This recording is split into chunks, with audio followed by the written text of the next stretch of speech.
신약성경 184쪽 요한복음 21장 15절로 17절 말씀 제가 받들어 읽겠습니다. 그들이 조반 먹은 후에 예수께서 시몬 베드로에게 이르시되 요한의 아들 시몬아 네가 이 사람들보다 나를 더 사랑하느냐 하시니 이르되 주님 그러하나이다. 내가 주님을 사랑하는 줄 주님께서 아시나이다. 이르시되 내 어린 양을 먹이라 하시고 또 두 번째 이르시되 요한의 아들 시몬아 네가 나를 사랑하느냐 하시니 이르되 주님 그러하나이다. 내가 주님을 사랑하는 줄 주님께서 아시나이다. 이르시되 내 양을 치라 하시고 세 번째 이르시되 요한의 아들 시몬아 네가 나를 사랑하느냐 하시니 주께서 세 번째 네가 나를 사랑하느냐 하시므로 베드로가 근심하여 이르되 주님 모든 것을 아시오매 내가 주님을 사랑하는 줄을 주님께서 아시나이다. 예수께서 이르시되 내 양을 먹이라. 아멘. 예수님께서는 공생의 기간 동안 세 가지 사역을 하셨습니다. 마태복음 9장 35절에 그 사역들이 나오는데요. 예수께서 모든 도시와 마을에 두루 다니사 그들의 회당에서 가르치시며 천국 복음을 전파하시며 모든 병과 모든 약한 것을 고치시니라. 그래서 예수님께서는요 공생의 기간 동안 가르치시고 선포하시며 고치시는 사역을 하셨어요. 이걸 영어로 표현하면 teaching, preaching and healing. 그래서 예수님의 사역을 세 단어로 표현하면요 교육, 설교, 그리고 치유. 요 세 가지의 사역이 예수님께서 하신 사역이에요. 요 세 가지 사역은 뭐 오늘날 목회자가 해야 하는 사역이기도 하죠. 또한 오늘 본문에서 주님께서 베드로에게 부여하신 사역이기도 하죠. 그래서 목사는 가르치고 선포하며 병 고치는 사역을 통해서 주님의 양떼들을 자신의 양떼가 아니죠. 주님의 양떼들이죠. 주님의 양떼들을 먹이고 돌보는 것이죠. 말씀으로 먹이고 말씀으로 돌보는 것이죠. 그래서 담임 목사에게 있어서 교육 사역, 설교 사역, 치유 사역 이 세 가지 사역은 다른 어느 사역보다도 가장 중요하고 우선순위에서 가장 앞서는 거예요. 그러니까 이 세 가지를 제쳐놓고 딴 거 한다? 이거는 성경과는 어긋나는 것이죠. 그런데 예수님께서는요 생애 마지막 시간에는 아주 특별한 사역을 하셨어요. 그것은 바로 제자들을 보호하는 사역을 하셨어요. 예수님께서 세족 목요일에 최후의 만찬을 제자들과 가지시고 겟세마네 동산으로 기도하러 가셨어요. 근데 그 겟세마네 동산으로 기도하러 가신 그 장소를 누가 알고 있냐면 가룟 유다가 알고 있어요. 그 가룟 유다가 대제사장이 내준 군인들과 함께 이 예수님을 잡으러 그 겟세마네 동산에 찾아왔어요. 사실 이 제자들은요 조금 전까지 그 만찬 자리에서 예수님께서 오늘 밤 제자들 너희들이 다 나를 버리고 도망할 것이라는 것을 알고 계셨어요. 예고하셨어요. 마태복음 26장 31절 말씀 보시면 그때에 예수께서 제자들에게 이르시되 오늘 밤에 너희가 다 나를 버리리라. 기록된 바 내가 목자를 치리니 양의 떼가 흩어지리라 하였느니라. 예수님께서 이런 말씀을 식사 자리에서 하시니까 이 수제자 베드로가 아유 예수님 저는 다른 제자들 여기 있는 다른 제자들과 달라요. 그러면서 이렇게 얘기해요. 베드로가 대답하여 이르되 모두 주를 버릴지라도 나는 결코 버리지 않겠나이다. 그러니까 예수님께서 베드로에게 예수께서 이르시되 내가 진실로 내게 이르노니 오늘 밤 다 놀기 전에 네가 3번 나를 부인하리라. 그러니까 베드로가요 예수님을 위해서 무슨 소리입니까 예수님? 제가 예수님을 위해서 내 목숨까지 버리겠다라고 큰 소리를 치는 거예요. 장담을 하는 거예요. 마태복음 26장 35절 말씀 보면은 베드로가 이르되 내가 주와 함께 죽을지언정 주를 부인하지 않겠나이다 하고 모든 제자도 그와 같이 말하니라. 베드로가 그렇게 얘기하니까요. 다른 제자들도 이에 베드로한테 질세라 베드로가 똑같이 주님 저희들이 주님과 함께 죽겠습니다. 이렇게 말을 했어요. 방금 전까지. 그런데 막상 이 횃불과 무기를 든 군인들이 가룟유다를 앞세우고 나타나니까 이 제자들이 그냥 도망치기 바빴어요. 36개 주랭랑을 치는 거예요. 처음에 이 대제사장과 그 바리새인들이 보낸 그 군인들은요. 예수님만 잡는 것이 아니라 이 도망치는 제자들까지 그냥 싸그리 다 잡으려고 했었어요. 근데 그때 예수님께서 제자들이 도망치도록 제자들이 잡히지 않도록 예수님께서 능력을 사용하세요. 요한복음 18장 6절 말씀 보시면 예수께서 그들에게 내가 그니라 하실 때에 그들이 물러가서 땅에 엎드러지는지라.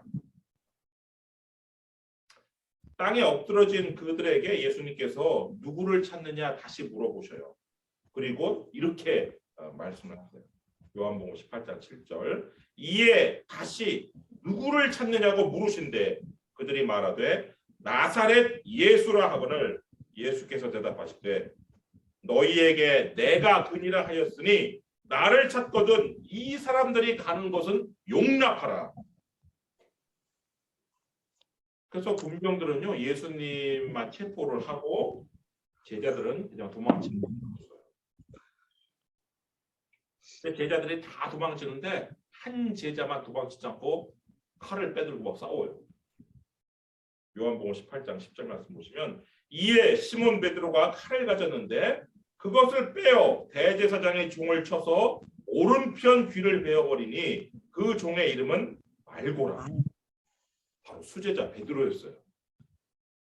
베드로가 자기가 좀 전에 했던 그 말대로 제가 주님과 함께 죽겠습니다. 그 말처럼 딴 제자들은 다 도망치는데 안 도망쳐요. 안 도망치고 칼을 빼들고 막 싸워서 어떤 한 사람 오른쪽 귀를 베어버렸어요.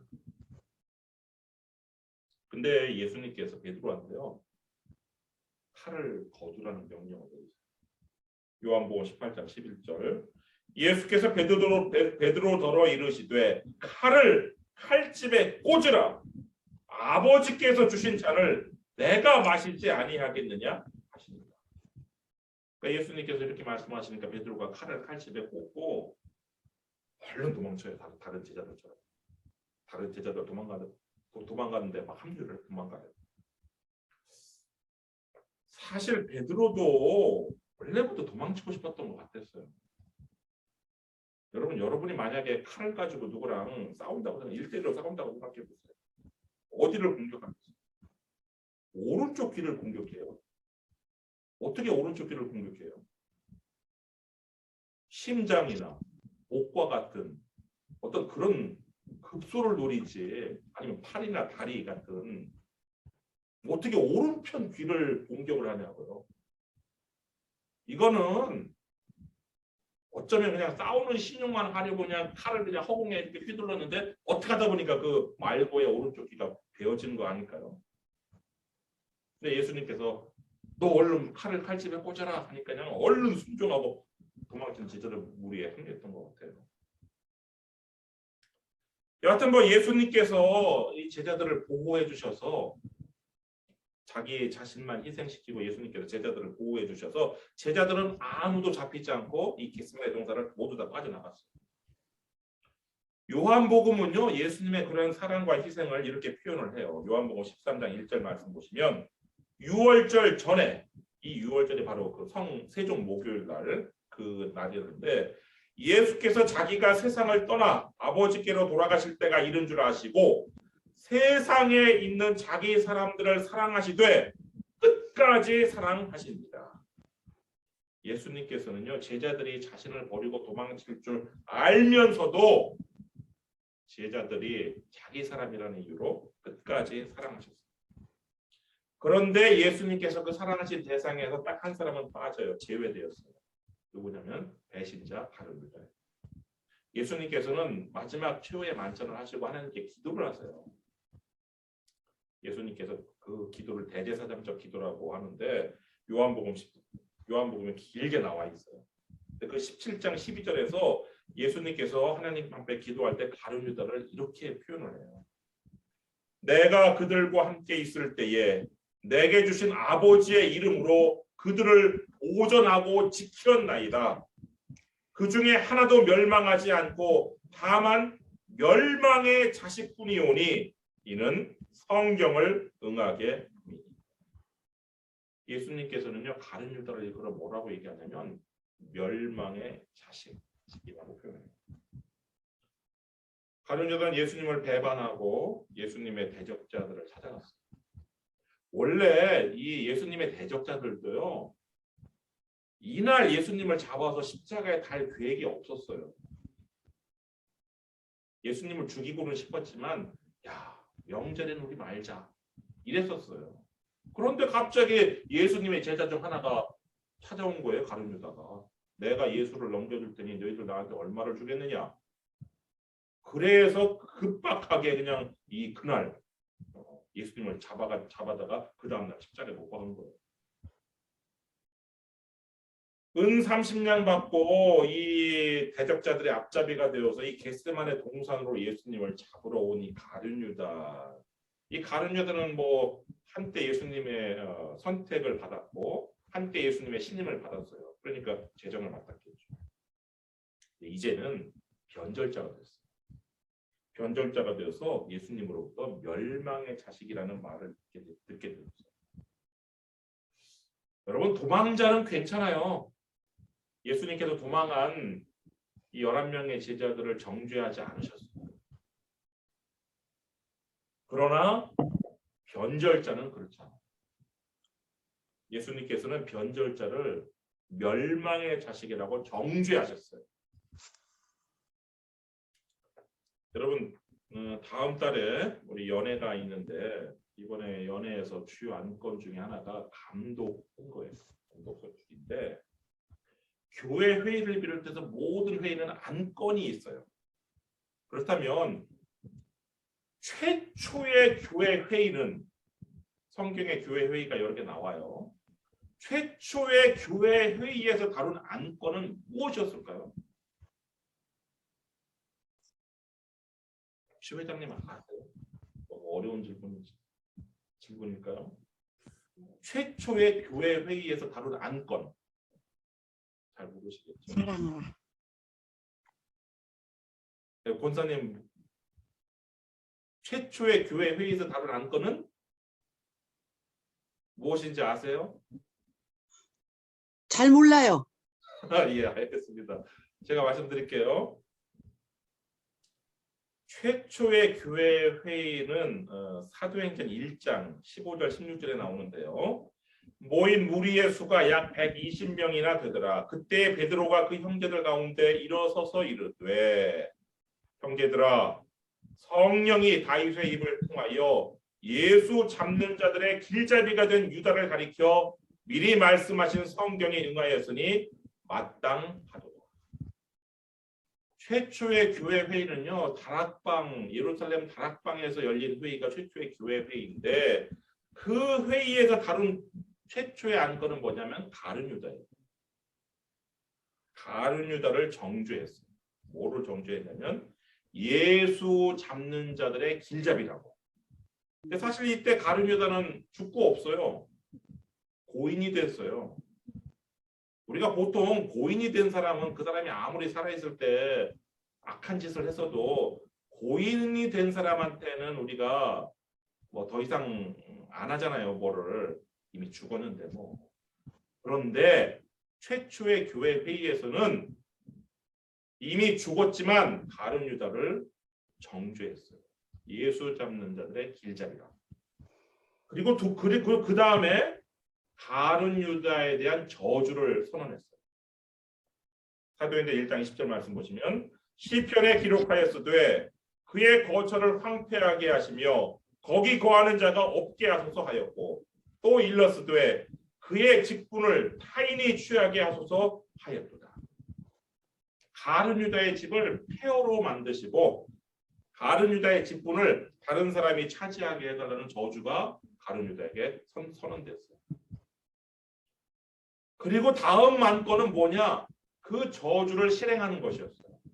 뭐 가룟 유다의 집을 가서 폐허로 만들지는 않았지만 가룟 유다의 자리를 다른 사람이 차지하게 하기 위해서 마지막 제비 뽑기로 누구를 선택했냐면 마띠아를 선택했어요. 놀랍게도요, 이렇게 가룟 유다를 정죄하고 저주한 이후에 저주를 선포한 다음에 오순절 성령 강림이 있어요. 사도행전 1장의 마지막 절과 2장의 첫 번째 절은 이렇게 연결되는데 제비 뽑아 마띠아를 얻으니 그가 11 사도의 수에 들어가니라. 오순절 날이 이미 이름에 그들이 다 같이 한 곳에 모였더니. 여러분, 성령 강림은요, 예수님의 말씀, 예수님의 뜻에 순종할 때 일어나는 거예요. 예수님께서 변절자 가룟 유다를 멸망의 자식이라고 정죄하셨으면 교회가 그에 순종해야 성령께서 오시는 거예요.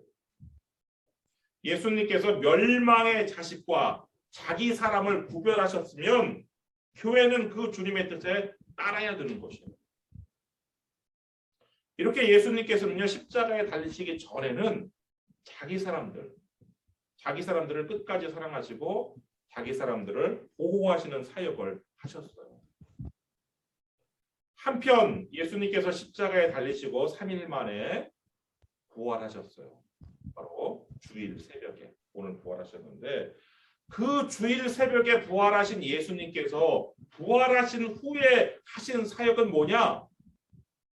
자기 사람들을 찾아다니는 사역, 신방 사역을 하셨습니다.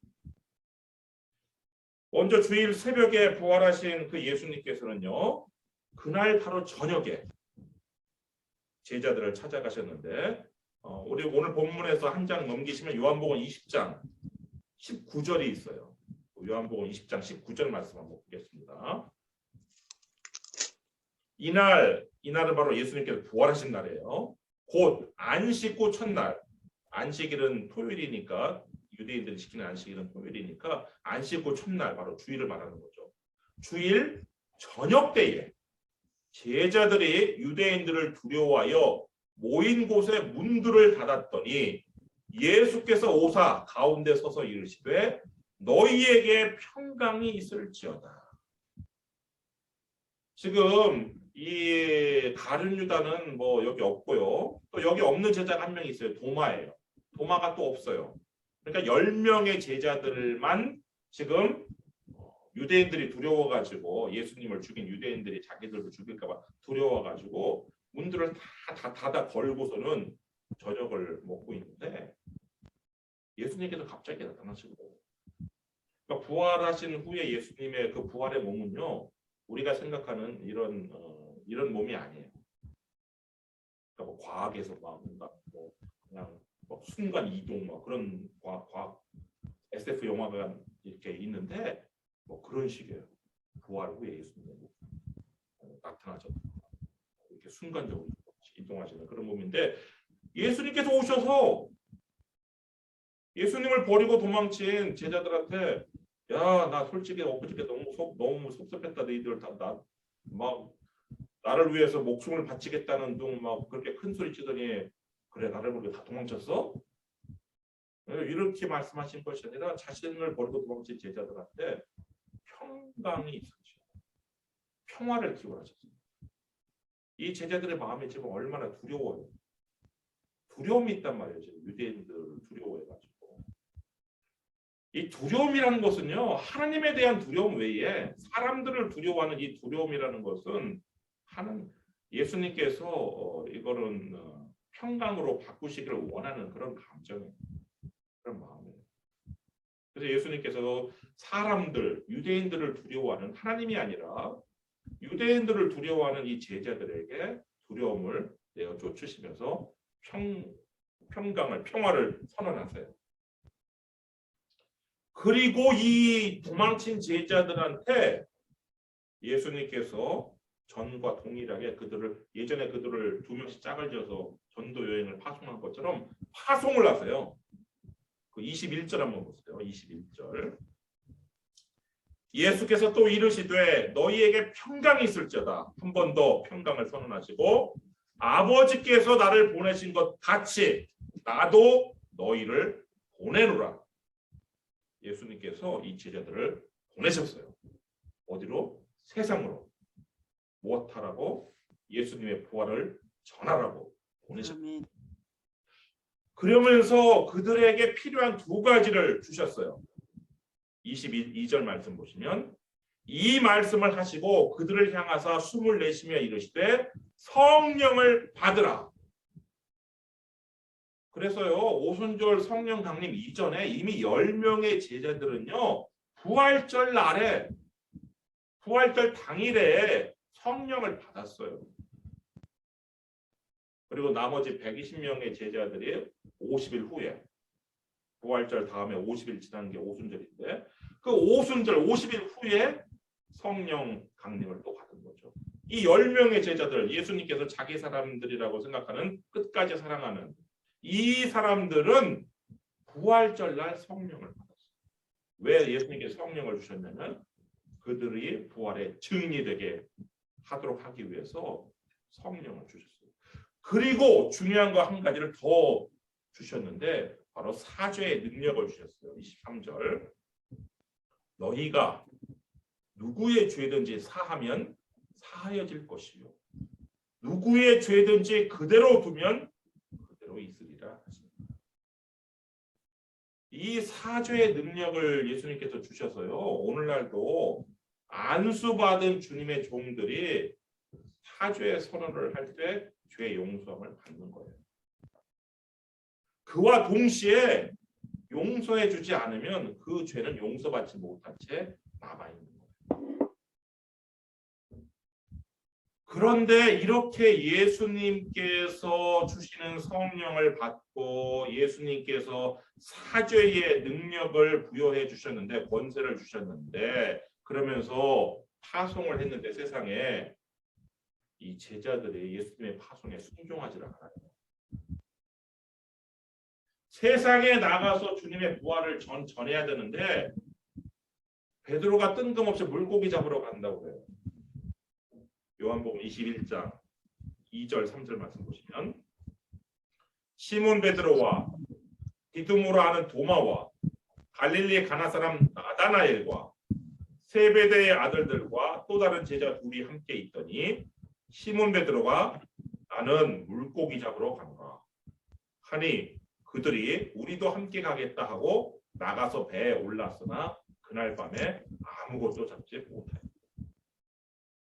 아니 뜬금없이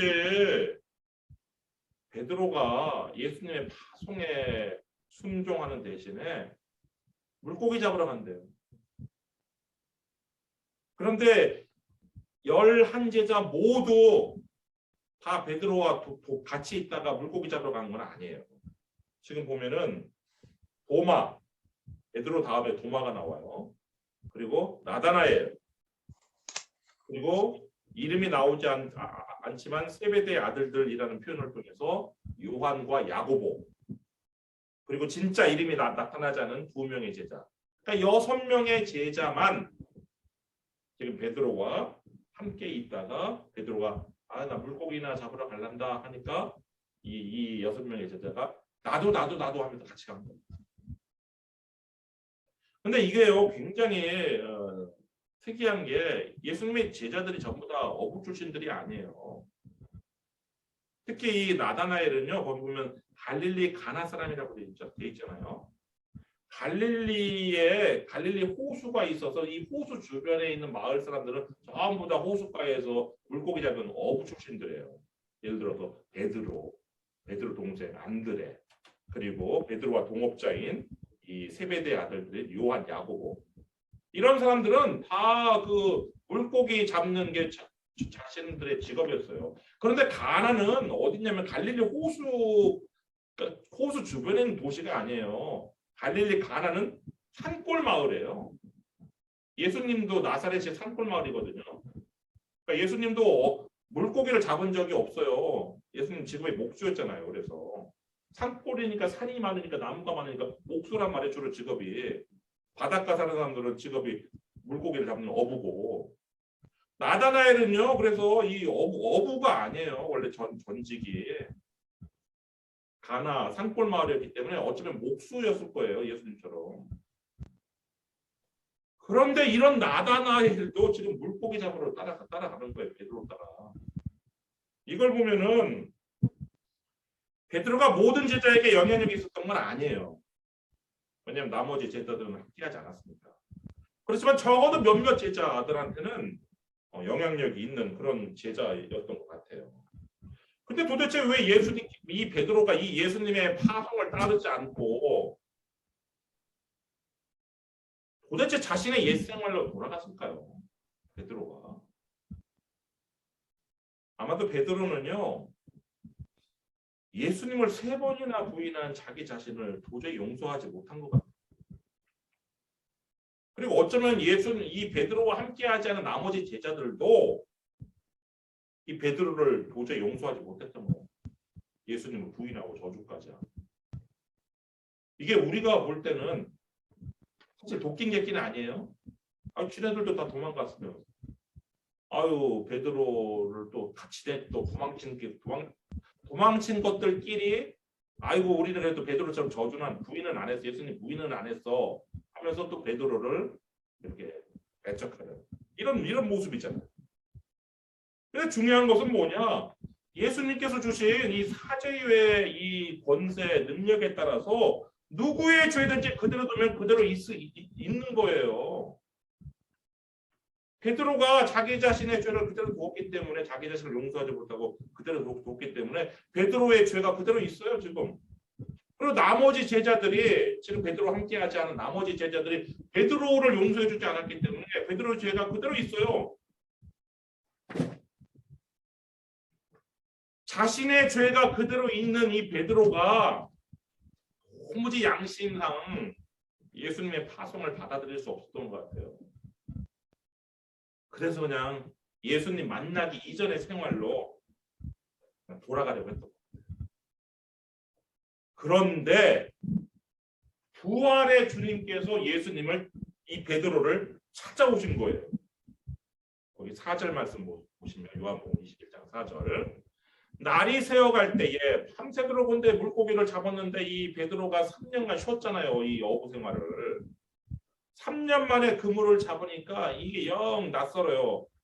베드로의 실력 옛날 실력이 안 나와요. 밤새도록 물고기 잡는데 한 마리도 못 잡았어요. 근데 그렇게 날이 새어가는데 예수께서 바닷가에 서셨으나 제자들이 예수이신 줄 알지 못하는 것이다. 예수님께서도 갈릴리 호수 바닷가에 그들이 물고기 잡는 곳에 딱 나타나요. 예수님께서 그냥 오신 게 아니라 밤새도록 물고기 잡느라고 배고프고 또 밤에는 춥거든요. 이 추운 제자들을 위해서 육지에다가 숯불을 피워놓으셨어요. 불을 피워놓으시고 그 불에다가 떡도 구워놓으시고 물고기 생선도 구워놓으셔서 아침 식탁을 차리셨어요. 예수님께서. 그리고 이 제자들에게 이렇게 물어요. 5절 말씀 보시면 예수께서 이르시되 얘들아 너희에게 고기가 있느냐? 대답하되 없나이다. 그러니까 예수님께서 이렇게 말씀하세요. 이르시되 그물을 배 오른편에 던지라 그리하면 잡으리라 하시니 이에 던졌더니 물고기가 많아 그물을 들 수 없더라. 지금 이 상황은요. 예수님께서 베드로가 예수님 처음 만났을 때 그 상황하고 똑같아요. 베드로가 예수님 처음 만난 날 기억하거든요. 그날도 베드로가 이상하게 그날따라 어부들을 일진이 안 좋다 이런 말 쓰는데 일진이 안 좋은지 그냥 밤새도록 물고기 한 마리도 못 잡았어요 그날. 근데 예수님께서 베드로한테 깊은 데로 가서 그물을 내리라고 그러는 거예요. 그러니까 베드로 입장에서는 어이가 없는 거죠. 아니 이분이 목수 출신이면서 내가 여기서 업으로 잔뼈가 오고 나한테 깊은 들어가서 그물을 내린다고. 그런데 베드로가요. 예수님께서 베드로의 배에서 설교를 하셨거든요. 바닷가에 있는 군중들을 향해서 설교를 하실 때 베드로의 배에 하필 베드로의 배에 올라타서 설교를 하셨어요. 근데 예수님 말씀은 가만히 이 베드로는 그냥 배만 밀려주고 원래 있었는데 예수님의 말씀을 가만히 들으니까 이분이 보통 분이 아닌 것 같아요. 목수 출신이라고 그랬는데 보통 분이 아닌 것 같아요. 그래서 베드로가 제가 주님 말씀에 순종해서 한번 던져보겠습니다 하고 던졌는데 물고기가 엄청나게 많이 잡힌 거예요. 그리고 혼자서 이거 그물을 못 끌어올릴 정도로. 그래서 동업자들을 요한하고 이 야고보 불러서 같이 막 끌어올렸거든요. 그때랑 상황이 똑같은 거예요. 지금 너무나 무거워갖고 도저히 못 끌어올리는 거예요. 물고기가 너무 많아가지고. 그러니까 그때 예수님 처음 만났던 사건을 기억하는 베드로, 요한, 야고보 이 세 명은 저 바닷가에 서 계신 분이 예수님이구나 딱 아는 거예요. 나중에 이 물고기 숫자가 얼마나 되는지 이렇게 세어보니까요. 거기에 11절에 나오는데요. 시몬 베드로가 올라가서 그물을 육지에 끌어올리니 가득히 찬 큰 물고기가 153마리, 153마리예요. 이같이 많으나 그물이 찢어지지 아니하였다. 요한복음에서 그냥 물고기 많이 잡혔다 이렇게 그냥 하고 넘어가도 되는데 왜 이렇게 153마리라고 구체적으로 숫자를 기록했을까요? 이 일이 실제로 일어난 역사적 사건임을 강조하기 위해서 이 요한이 이렇게 삽입을 한 건데 예수님께서는요 이 제자들을 자신이 차린 아침 식탁에 초대를 하세요. 초청을 하세요. 12절 말씀 보시면 예수께서 이르시되 와서 조반 아침을 먹으라 하시니 제자들이 주님이신 줄 아는 거로 당신이 누구냐 감히 묻는 자가 없다. 예수님께서요 차린 아침 식사를 이 배고프고 이 추웠던 이 제자들이 아주 맛있게 먹었습니다. 맛있게 먹은 다음에 예수님께서 시몬 베드로에게 질문하세요. 15절 말씀 보시면 그들이 조반 먹은 후에 예수께서 시몬 베드로에게 이르시되 요한의 아들 시몬아 네가 이 사람들보다 나를 더 사랑하세요 하시니 이르되 주님 그러하나이다. 내가 주님을 사랑하는 줄 주님께서 아시나이다. 이르시되 내 어린 양을 먹이라. 예수님께서요 왜 이 베드로한테 뜬금없이 사랑 고백을 하셨어요? 베드로가 예수님을 부인했잖아요. 그것도 3번 부인했죠. 마지막 부인할 때는 예수님을 저주까지 했어요. 그 속에서 빠져서 그 죄책감 속에서 빠져서 헤어나지 못하고 있는 이 베드로를 예수님께서 회복시키시는 과정으로 사랑을 고백하게 하셨어요. 그런 다음에 사명을 주셨어요. 내 어린 양을 먹이라. 아까도 말씀드렸지만 주님의 어린 양이에요. 베드로의 양이 아니라 주님의 어린 양. 우리가 착각하는 것이 목회자들 착각하는 내 양이 아니에요. 하나님께서 나한테 값이 맡겨주신 주님의 양들이죠.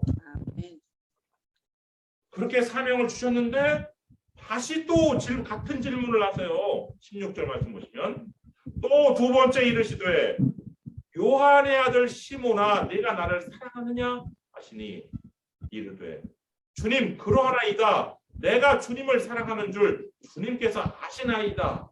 이르시되 내 양을 치라 하시니 예수님께서 같은 질문, 같은 대답, 같은 사명을 주셔요. 근데 거기서 끝나지 않고 또 3번째 같은 질문을 하시는 거예요.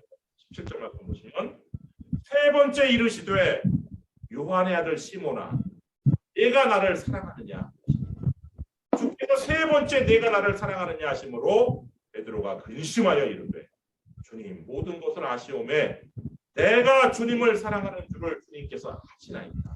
예수께서 이르시되 내 양을 예수님께서 한 번 할 수도 있고 두 번 하고 끝낼 수도 있잖아요. 왜 예수께서 세 번이나 같은 질문을 해서 베드로가 세 번이나 예수님을 사랑한다는 고백을 끌어냈어요? 예수님을 세 번 부인한 이 베드로의 그거를 먹기 위해서 이렇게 하시는 거예요. 그리고 세 번 예수님께서 사명을 같은 사명을 주시는 거예요. 내 어린 양을 뭘로 먹여요? 말씀으로 먹여요. 그래서 교육하고 가르치고 그리고 내 양을 치라. 영장이 있습니다. 그걸 보고 치유하는 사람. 그러니까 예수님께서 공생에 하셨던 3대 사역을 이 베드로에게 그대로 부여하신 거예요.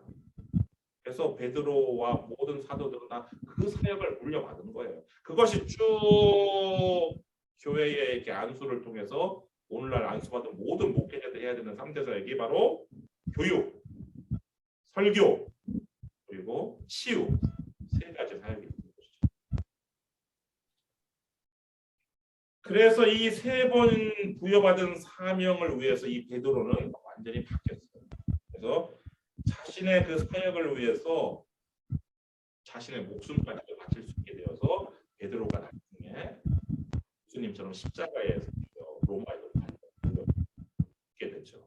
그런데 베드로가 내가 어떻게 우리 주님과 같은 그 자세로 내가 죽을 수 있으랴 하고 베드로가 요청해가지고 거꾸로 십자가에 달려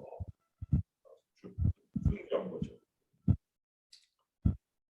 예수님께서 사역이 3대 사역이지만 부활하신 예수님께서 하시는 사역은 신방 사역인데 이 예수님의 신방을 통해서 이 베드로가 다시 자신의 원래 사명의 자리에 설 수 있게 되었어요. 신방이라는 것이 뭐 예수님의 3대 사역인 교육, 설교, 치유에는 들어가지 않아요. 3대 사역에 들어가지 않아요. 그러니까 신방 사역이 뭐 가르치고 선포하며 명고치는 사역보다 우선순위가 앞서는 건 절대 아니에요. 이거 착각하시면 안 돼요. 마치 신방 사역이 뭐 무슨 목회자가 우선적으로 해야 되는 사역이라고 착각하시는 분들이 있는데 절대 그건 아니에요. 뭐 신방만 전담을 하는 뭐 신방 전도사다. 그러면 또 그건 모르겠어요.